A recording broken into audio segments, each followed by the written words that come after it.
नमस्कार मेरे प्रेगा care subscribers. मैं हूं डॉक्टर शिवानी शिखा, चिरंजीवी नर्सिंग होम सिकंदरा आगरा। मैं एक सीनियर ऑब्स्टेट्रिशियन और गायनेकोलॉजिस्ट हूं और मेरा मेन उद्देश्य ये रहता है आप लोगों का सुरक्षित गर्भावस्था एवं सुरक्षित डिलीवरी। तो इसी श्रृंखला को आगे बढ़ाते हुए मैं आप लोगों को कुछ ऐसे वार्निंग साइंस बताना चाहूँगी जिसमें आप डॉक्टरी सलाह के लिए तुरंत रश करें और अपने गर्भावस्था को सुरक्षित रखें और सुंदर मातृत्व का अनुभव करें। जी हाँ, सबसे पहला साइन जो एक वार्निंग साइन कहलाएगी वो है ब्लीडिंग। किसी भी गर्भवती महिला में गर्भावस्था के दौरान ब्लीडिंग नहीं होनी चाहिए। पहली तिमाही में यह ब्लीडिंग एबॉर्शन का संकेत हो सकता है या ट्यूब में प्रेगनेंसी का संकेत हो सकता है या गुच्छे वाली प्रेगनेंसी का संकेत भी हो सकता है। दूसरी तिमाही में भी ये एबॉर्शन का संकेत हो सकता है और तीसरी तिमाही में कई सारे कारण हैं जिनके चलते ब्लीडिंग हो सकती है, जैसे प्लेसेंटा यानी आम भाषा में जिसे आंवल कहते हैं उसका नीचे होना या उसकी अपनी जगह से अलग होना। ये प्रमुख कारण है जो ब्लीडिंग कराती है। तो इन अवस्था में आप डॉक्टर के पास तुरंत रश करें और उनके कंसल्टेशन को फॉलो करें। दूसरी सेकंड पॉइंट जो है वो मैं पेन को कहूँगी।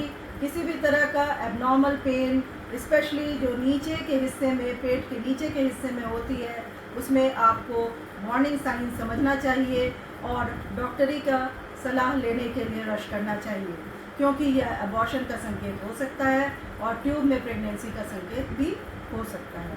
तीसरी जो बात है वह है उल्टी यानी वॉमिटिंग। ज़रूरत से ज़्यादा आप लोग सभी चौंक रहे होंगे कि वॉमिटिंग तो प्रेगनेंसी में होती ही होती है, फिर इसमें इतनी डरने वाली बात क्या है।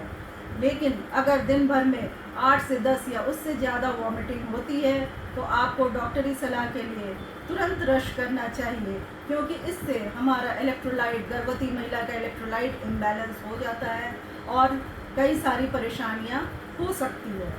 चौथा जो हम लोग कहेंगे वह है बच्चे का मूवमेंट। जैसा कि आप लोग सभी को पता है, लगभग 5वें महीने से गर्भवती महिला अपने बच्चे का मूवमेंट को महसूस कर सकती हैं, लेकिन अगर यह मूवमेंट उन्हें नॉर्मल मूवमेंट से कम होता हुआ दिखता है तो उन्हें तुरंत डॉक्टरी सलाह लेनी चाहिए। इसका बेस्ट मेथड यह है कि अपने बच्चे के मूवमेंट को आप समझें।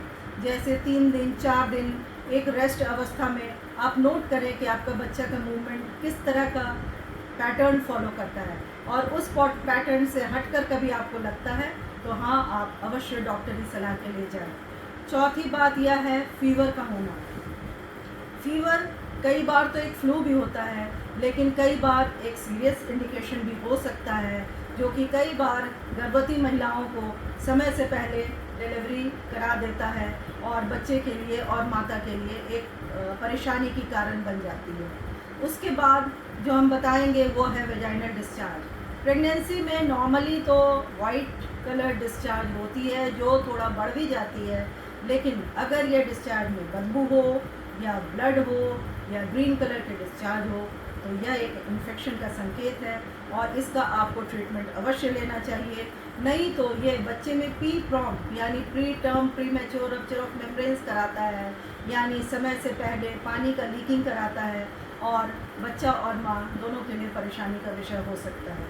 उसके बाद जो हम इंडिकेशन देना चाहेंगे वह है आपकी सांसों का फूलना। यदि आपको लगता है कि आपकी सांस जो है वह थोड़ा ज़रूरत से ज़्यादा फूल रही है, जैसे जीने चढ़ने में फूल रही है या फिर नॉर्मल एक्टिविटी में भी फूल रही है, तो आपका डॉक्टरी सलाह लेना आवश्यक है। कई बार प्रेगनेंसी में नॉर्मली भी सांस फूलती है, क्योंकि गर्भावस्था में जो डायफ्राम पुश होता है ऊपर की तरह तो वो सांस फुलाती है, लेकिन कई बार इसमें सीरियस हार्ट की कंडीशन या लंग्स की कंडीशन हो सकती है, जिसके लिए आपको डॉक्टर की सलाह लेनी चाहिए। उसके बाद अगर आपको ज़रूरत से ज़्यादा सीवियर हेडेक होना, आँखों के सामने धुंधलापन होना या शरीर में पूरे बॉडी में स्वेलिंग होना, ये सब अगर प्रतीत हो रहा है तो आप अवश्य डॉक्टर के पास जाएं, क्योंकि यह एक कंडीशन यानी हाई बीपी प्री एक्लैम्शिया का कंडीशन हो सकता है और कई बार अगर बीपी के लिए हम सचेत नहीं रहते हैं तो गर्भवती महिलाओं में फिट्स आ सकती है, जिसे एक्लैम्पशिया कहते हैं, जो कि एक बहुत ही खतरनाक कंडीशन होती है। उसके बाद जो हम कहेंगे वह है जैसे यूरिन में बार बार आना, यूरिन का इन्फेक्शन होना, यह भी समय से पहले गर्भवती महिलाओं में पी प्रॉम करा सकता है, यानी लीकिंग करा सकती है और समय से पहले माताओं की डिलीवरी हो जाती है। इसलिए हम आपको यह इन्फॉर्मेशन देना चाहते हैं कि आप लोग सचेत रहें, इन साइंस के बारे में अलर्ट रहें और ज़रूरत पड़ने पर डॉक्टर के लिए अवश्य रश करें। धन्यवाद।